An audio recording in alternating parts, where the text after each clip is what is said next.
Salut Sohan. Alors on va travailler sur un standard de Juan Tizol en fait qui était tromboniste chez Duke Ellington. Donc Duke Ellington, on avait déjà joué un morceau de lui qui s'appelle Sea Jam Blues. Donc là on va travailler sur une version piano solo. Donc avec une petite intro, donc on va utiliser le rythme de Bamboula qu'on avait déjà vu sur plein de morceaux, même on avait vu ça sur Angela aussi. Donc ça fait ça. 1, 2, 3, 1, 2, 3, 1, 2. Noir pointé, noir pointé, noir. Mais ça va alterner un do dièse, un do, un do dièse, un do, un ré bémol. Voilà. Alors ça, faut vraiment être bien solide dessus.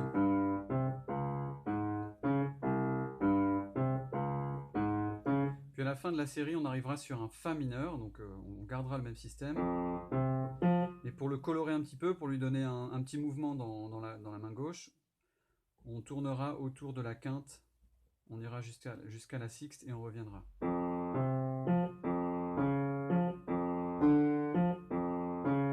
C'est le motif James Bond, un petit peu. Voilà. Alors pour l'intro, c'est un Do7 et un Ré bémol 7. Mais c'est un Do7 avec une neuvième dièse.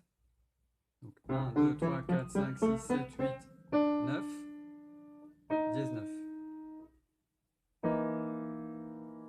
Tierce et septième, plus la neuvième. Et ensuite, on bougera un demi-ton au-dessus pour faire Do dièse. Voilà, puis on revient. Alors le premier motif que tu dois maîtriser, c'est celui-ci.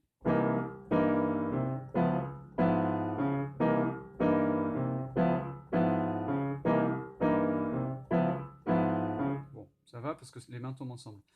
Le deuxième motif que tu peux essayer, c'est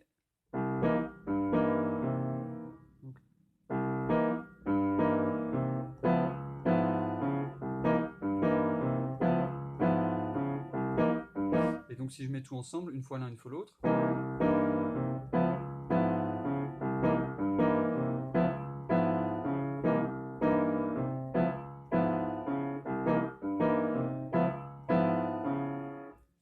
Voilà, donc ça c'est pour l'intro. Une fois que tu as fait l'intro et que tu as envie de démarrer le morceau, on y va. Donc il n'y a pas vraiment de difficulté, je vais le jouer jusqu'au B. Donc intro.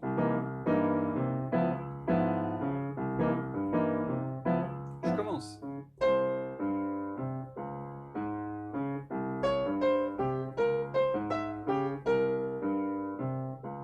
Peut-être ici, ça retombe en même temps. En même temps.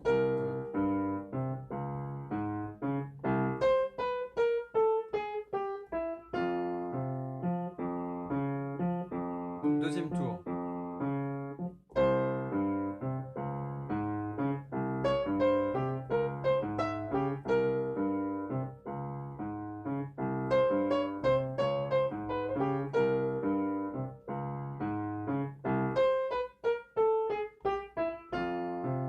Bon voilà. Alors le B. Donc le B dans le morceau d'origine passe en swing. Donc là on va essayer de respecter plus ou moins ça, mais tout en gardant le motif bamboula. Donc ça va nous faire fondamental, septième tierce, dixième et quinte.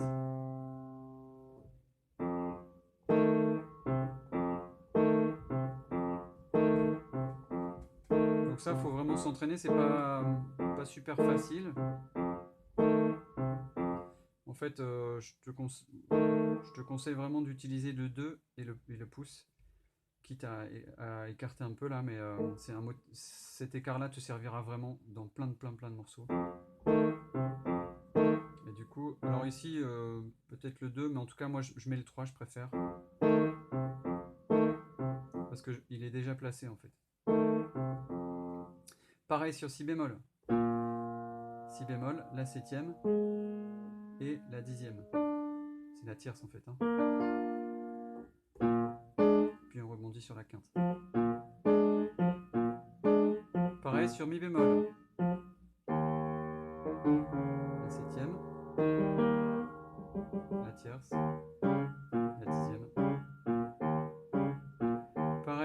bémol. Alors sur la bémol maj 7, la septième c'est une septième majeure. Et la tierce ici. Puis sol.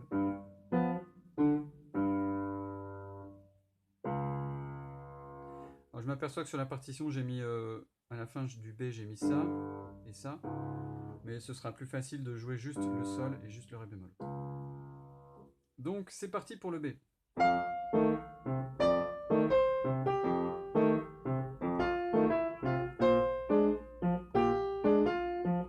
Alors ici j'ai pas de place, donc soit je passe au-dessus, soit j'enlève.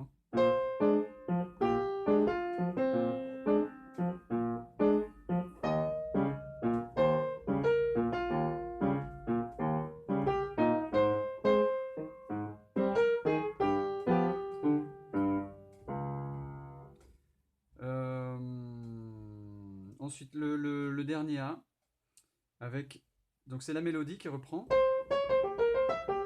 mais avec harmonisé à la carte. Donc ici ça va frotter un peu.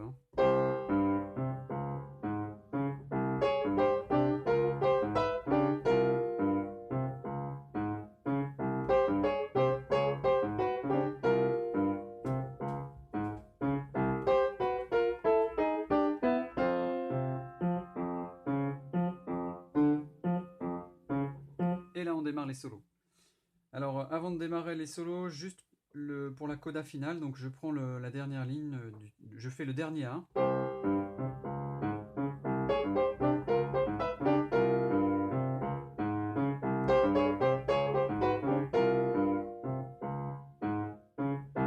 Coda.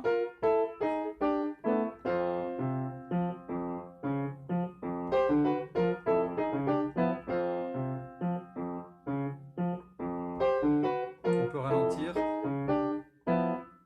Là tu prendras ton temps et...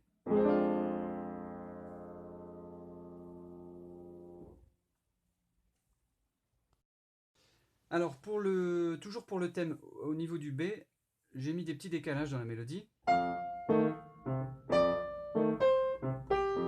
Il y a quelques petites syncopes, mais donc si c'est trop compliqué à jouer, tu les joues comme tu seras en piano solo, tu le joues sur le temps. Ça peut être très bien blanche, blanche. Voilà, t'es libre, hein, t'es tout seul. Donc ensuite, une fois que tu auras joué le thème, on passera en improvisation sur le A uniquement, donc uniquement sur ce module-là, puis le Fa. Alors, la première chose à faire, c'est un morceau en Do, donc on va utiliser la gamme Do, c'est une sorte de Do mineur, quoi. Hein. Donc, je vais utiliser la gamme blues de Do mineur.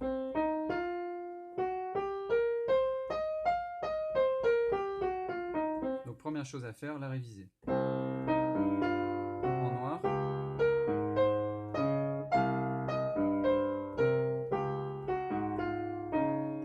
Une fois que tu es à l'aise, on croche.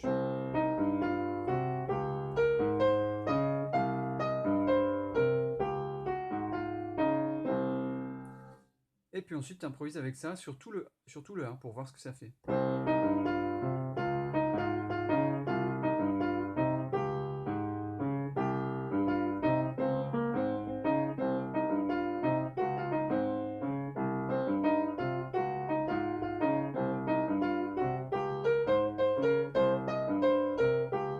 Tu restes sur Do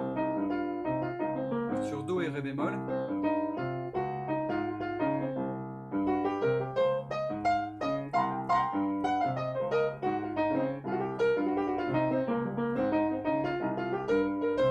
On avait vu qu'on pouvait faire en 3, en 4.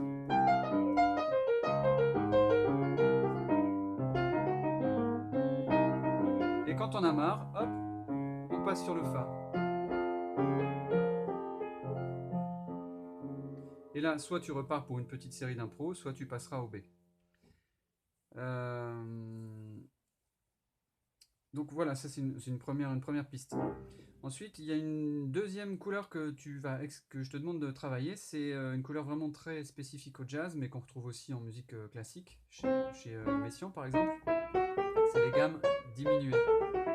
Donc là, inversé. Donc, nous, en jazz, on dit la gamme demi-ton-ton. Parce qu'on va faire un demi-ton pour aller ici, puis un ton pour aller là, puis un demi-ton, puis un ton, puis un demi-ton, puis un ton, demi-ton, ton. Donc demi-ton, ton, demi-ton, ton, demi-ton, ton. Donc c'est une gamme qui a vraiment une couleur particulière. Donc il faut la travailler aussi lentement. Donc là je vais la faire en blanche. Alors avant de travailler les mains séparées, il faut évidemment que tu regardes comment ça fonctionne. Donc 1, 2, 3, 1, 2, 1, 2, 3, 4. Pour le doigté. Hein. Moi ici je préfère mettre le troisième doigt, ça vient de la... On fait ça pour les gammes chromatiques en classique, donc j'ai pris cette habitude là. Et après je remets le pouce. Donc avec la basse, bon là je pars du coup comme je l'ai bien dans ma main, je pars en noir.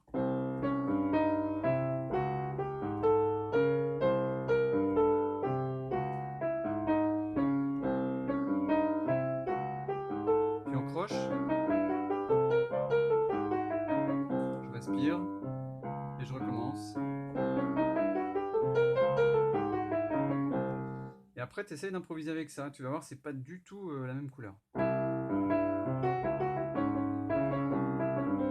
y a un côté un peu oriental.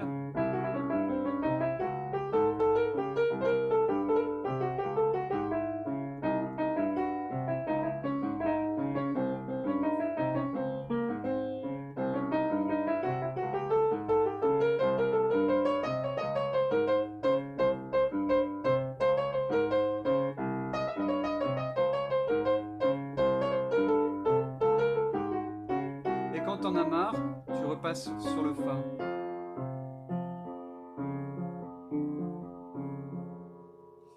Voilà, donc essaie de travailler tout ça. Et puis tu m'envoies une vidéo. Donc pour finir, je te fais une petite version de ce à quoi ça ressemble en entier.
B.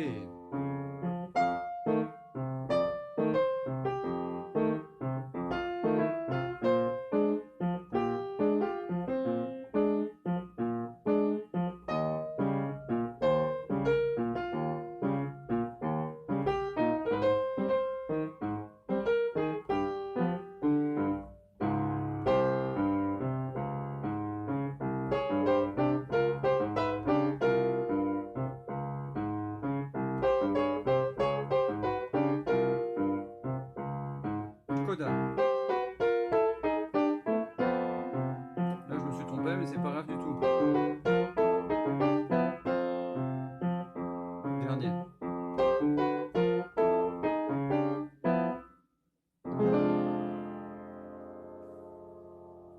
Voilà, donc bon amusement et à bientôt.